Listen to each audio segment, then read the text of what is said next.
Yeah. Anything that's every day is a significant percentage of your life.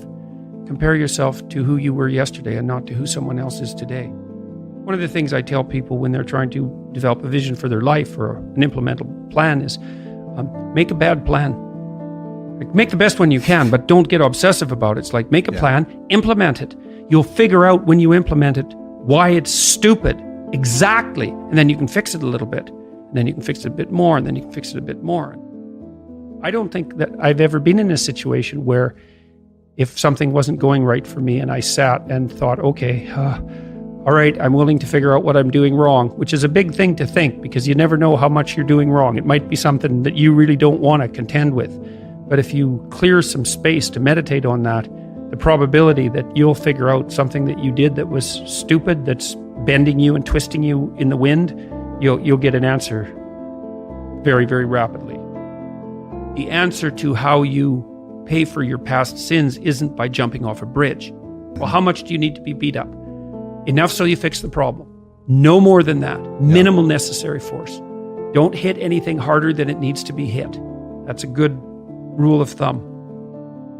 Is there something I can do now to atone for what I failed to do in the past? So let's say you go over your past with a fine-tooth comb and you decide you're going to take responsibility for everything that you did that was wrong and everything that you failed to do that you could have done that was right. It's like, does that change the world? It's like, depends on how thoroughly you do it. You might say it changes the world like nothing else possibly can. And I think that that's actually right. And that's also a frightening thought because it means that things would be way better than they are if you weren't so damn useless. There's this unlimited power that's associated with genius, but it's constrained. And that's really what the human spirit is like because it has this aspect of the infinite. When you don't get what you want, then a landscape of questions emerge, and those questions can resonate through different levels of your identity, from the trivial, oh, I told the joke wrong, to the profound, there's nothing desirable about me and I'll be alone for the rest of my life. It's daunting to even consider that. And then there's the discipline and responsibility that necessitates, which is also daunting. It's like, oh my God, the problem's that serious. I'm really going to have to get my act together in order to not contribute to it, much less solve it. And so the problem is terrible. And then the solution is daunting. When I commit to something and make sacrifices, if something's valuable, you'll make sacrifices to attain it. And that discovery of sacrifice, it's one of the primary factors separating human beings from animals, because we discovered that we could let go of something we value in the present and we would gain something we value even more in the future. You got to aim at something. It's like, otherwise your life is meaningless. Well, what should you aim at? Well, I don't know. Well, pick something. Aim at it. As you move toward it, you'll get wiser. Then maybe your aim will change. That's okay. But at least it'll change in an informed way. It's like discipline yourself in one dimension. See what happens. Well, that's exciting. Always take into account the cost of what you're doing now. Right? Because what people tend to think is, well, whatever I'm doing now is risk-free, and here's a bunch of options. It's like, no. Whatever you're doing right now has all sorts of risks. You're just blind to them because you've habituated to them. They've become invisible. You can't wait around to make things better on the assumption that what you're doing already is without risk. So when people come to see me clinically, for example, and maybe I'm helping them figure out what to do with their career. So they say, well, I think I might need to change jobs. It's like, okay, what's stopping you? Well, there's lots of things, right? Well, I have a job. That's something. Offers me some security. My CV isn't up to date. People don't like updating their CVs. It's partly because it's hard, but also because they're not very proud of it. So then updating your CV turns into sort of updating your life, and that's a complicated thing. And then maybe you don't like being interviewed, because most people don't, and maybe you don't like being judged. And maybe you don't like the fact that if you look for another job, there'll be 50 rejections for every one acceptance. It's like there's a whole plethora of terrible things you have to encounter if you want to change jobs. So you think, well, I'm not going to do that. The risk is too high. It's like, fair enough. What's the risk of doing what you're doing? And that's easy. You don't like it? Guaranteed suffering. Yeah. Well, yeah, and accelerating suffering. Because let's say you're 35 now and you don't change your job.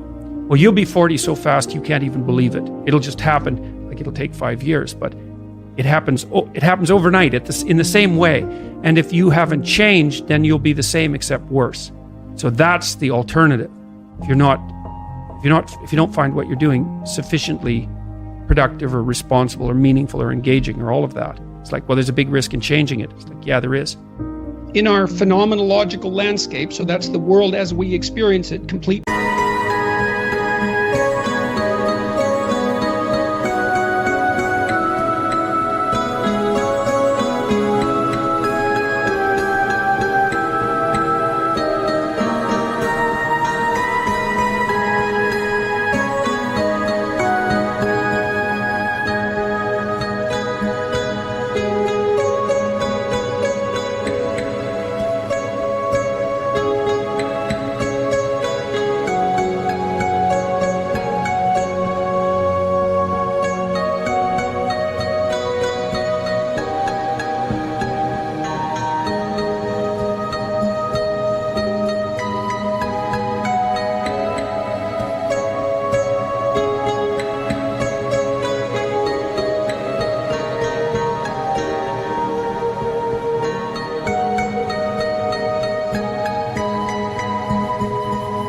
With emotions and motivations and dreams. And so the full range of human experience, including the subjective and the objective, let's say, can broadly be broken into two domains. And one is the domain of things that are beyond our grasp and reach, and that's the unknown.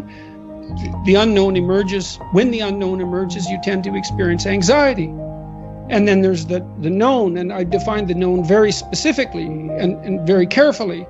The known is the place you are when what you're doing produces the results you want. And I say want because that brings motivation and emotion into the game. So you're motivated to pursue something. You pursue it, and what you want happens. Not only do you get what you want, but you get validation for the structure that governs your perceptions and your actions. You know, there's lots of different ways to interpret the world, and you can maybe even make a case that there's an endless number of ways to interpret the world. And the problem with that is that it kind of disorients you in terms of what you should be doing. But just because there's a very large number of ways to interpret the world doesn't mean there's a very large number of productive, meaningful, and sustainable ways to interpret the world. And one of the things you do have to do is figure out how you can conduct yourself today so that you don't upset the apple cart in a week or a month or a year, right? Because you're playing an iterating game. One of the things I often tell my clients, and this is a really useful thing to know too, there's a lot of emphasis in the New Testament, especially in the Sermon on the Mount, on paying attention to the day. The thing that's so interesting about the day is like a page in a book. Of course, there's many pages in a book, but the page repeats. And so I had one client who was spending about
45 minutes a night fighting with his young son about when to go to bed.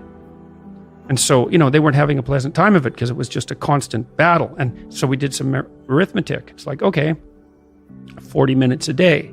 So that's 280 minutes a week. So that's, let's say, 5 hours. It's 20 hours a month, or it's 240 hours in a year. That's 6 work weeks. That's a month and a half. You're spending a month and a half of work weeks doing nothing but fighting with your son. What makes you think you're going to like him? Right? Well, and you know, it's you think, well, it's only 40 minutes a day. It's like, don't fool yourself. You're awake, let's say 16 hours. 5 of those hours are basically maintenance. So you got about 11, and then 7 of those are work. So now you're down to 4. And so if you're spending 15 minutes a day doing something painful and stupid, and you do it every day, it's like 10% of your productive life. Yeah. And so it's really useful to get because people think backwards. They think, well, I have a vacation coming up and that's really important. It's like, no, it's not. You're only going to do it once. It's not that important. Yeah. How you treat each other at lunchtime, if you eat together every day, that's your life. Yeah. Fix that. Yeah. Get it so that the food's good. Get it so that you're happy with the people that are sitting there. Fix that. It's like, poof, 10% of your life is fixed.